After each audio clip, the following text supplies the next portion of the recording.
By 2019, Pasig City had been ruled by the same political clan for nearly 3 decades. The Eusebio family's grip on power seemed immovable. Many residents had grown accustomed to the idea that change was impossible, that elections were simply a formality. Into this environment stepped Vico Sotto, a young first-term councilor with no political machinery, no dynasty behind him, and only a reputation for honesty and reform. At first, few took his candidacy seriously. He was going up against Bobby Eusebio, an incumbent mayor backed by decades of entrenched networks. The odds were daunting, yet Vico believed that Pasigueños were ready for something different. His campaign message was simple but powerful. Good governance, transparency and accountability. No flashy slogans, no empty promises. Just a commitment to clean and people-centered leadership. Vico's campaign style reflected his personality. Instead of grand rallies funded by deep pockets, he focused on grassroots outreach. He walked the streets, talked with tricycle drivers, listened to market vendors, and met with students.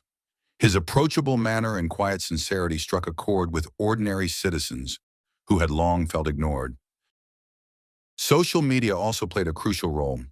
Young voters, energized by the chance to end dynastic rule, spread his message online. Memes, posts, and grassroots digital campaigns amplified his platform without the massive spending of traditional politics. For the first time in years, Pasig residents felt hope stir. The campaign was not without challenges. He faced smear attacks, accusations of inexperience, and the weight of a dynasty that had perfected the art of control. But Vico refused to fight dirty. He stayed on message, consistently highlighting policies instead of personalities. His clean campaign contrasted sharply with the mudslinging that often defined local politics. On Election Day, May 13, 2019, history was made. Against all odds, Vico Sotto defeated Bobby Eusebio with a decisive margin. For many, it felt like a political earthquake. Pasig City, once considered unshakably loyal to a single clan, had chosen change. At 29 years old, Vico became one of the youngest mayors in the country, and his victory was celebrated nationwide as a breakthrough for good governance. The win was not just about a change of leadership, it was about breaking the culture of inevitability. Pasigueños had shown that dynasties could be challenged, that reform could triumph, and that young leaders could inspire real change. As he prepared to take office, expectations soared.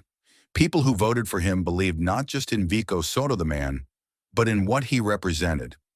A new way of doing politics, rooted in integrity and service. Next time, in Episode 5, Building a New Pasig, we'll see how Vico transitioned from winning an election to governing a city, and how he began turning campaign promises into concrete reforms inside City Hall.